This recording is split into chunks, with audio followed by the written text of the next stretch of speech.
ሰላም እንዴት ናችሁ? ዶክተር ዮናስ ነኝ። ዛሬ ይዤላችሁ የመጣሁት ስለ አጠቃላይ የጭንቀት ህመም ጀነራላይዝድ አንዛይቲ ዲስኦርደር ነው።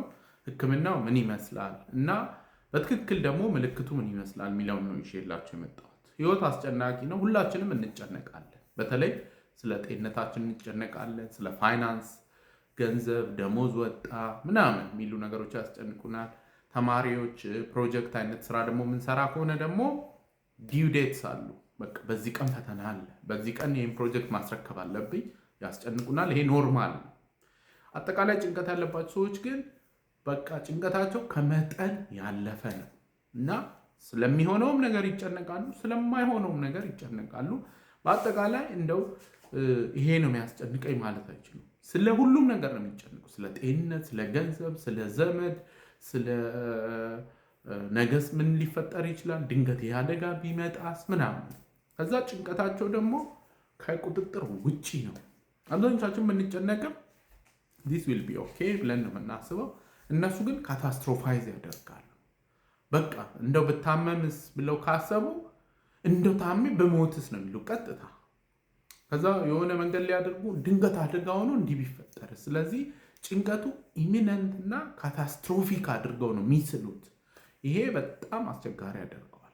ከኖርማል ጭንቀት ደግሞ የሚለየው ምንድነው? አብዛኞቻችን ብንጨነቅም ለምሳሌ ስለ ገንዘብ፣ ስለ ዲው ዴትስ ብንጨነቅ፣ ስለ ጤንነትን ብንጨነቅ እሱን ወደ ጎን አድርገን ቅድሚያ የሚሰጠውን ነገር ቅድሚያ ሰጠን ስራችንን እንቀጥላለን። ቢያስጨንቀንም እሷን ወደ ጎን ጭንቀቷን በኋላ አመጣለሁ ብለን ስራችንን እንሰራለን። ከሰዎች ጋር ነፃ ሆነን ኢንተራክት ማድረግ እንችላለን። ጂኤዲ ያለባቸው ሰዎች ግን ፕራዮሪታይዝ ማድረግ አይችሉም። በቃ ጭንቀቱ ኮንሲዩም ነው የሚያደርጋቸው። ስለዚህ ፈታ ብለው ከሰው ጋር መነጋገር፣ ማህበራዊ ኃላፊነታቸው መውጣት አይችሉም።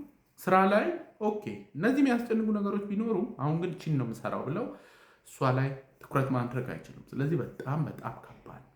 ኤኒዌይ ወደ ምልክቶቹ ስንመጣ ይሄ ጭንቀት እንግዲህ አልፎ አልፎ ያጋጥማል። የህይወት ውጣ ውረድ ሲኖር በጣም እንጨነቃለን፣ ከዛ ደህና እንሆናለን። ጂኤዲ የምንለው ግን ይሄ ነገር ቢያንስ ለ6 ወር በተከታታይ ከቀጠለ አጠቃላይ ጭንቀት እንላለን። ከጭንቀቱ ባሻገር ጭንቀቱ እንግዲህ ኮር ሲምተም የምንለው ነው። ከሱ ባሻገር ደግሞ 6 ምልክቶች አሉ። የመጀመሪያው ሬስትለስ ነው። በቃ ረጋ ብለው መቀመጣቸው ይቅበጠበጣሉ።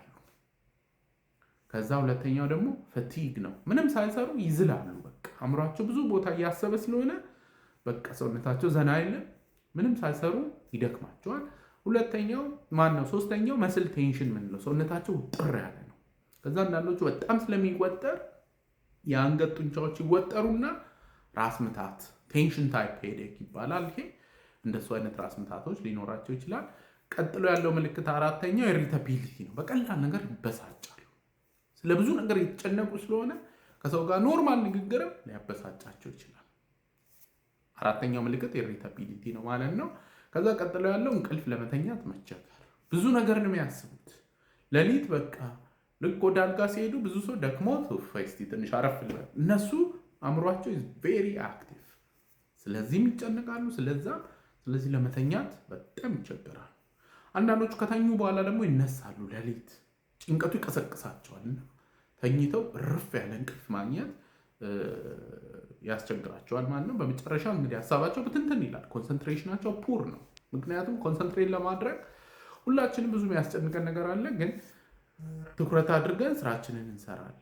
እነሱ ግን ትኩረት ማድረግ ስለማይችሉ ሀሳባቸው ብትንትን ይልባቸዋል። በዋናነት ጭንቀት ተፈጥሯዊ ነው፣ ሁሉም ሰው ላይ የሚከሰት ነው።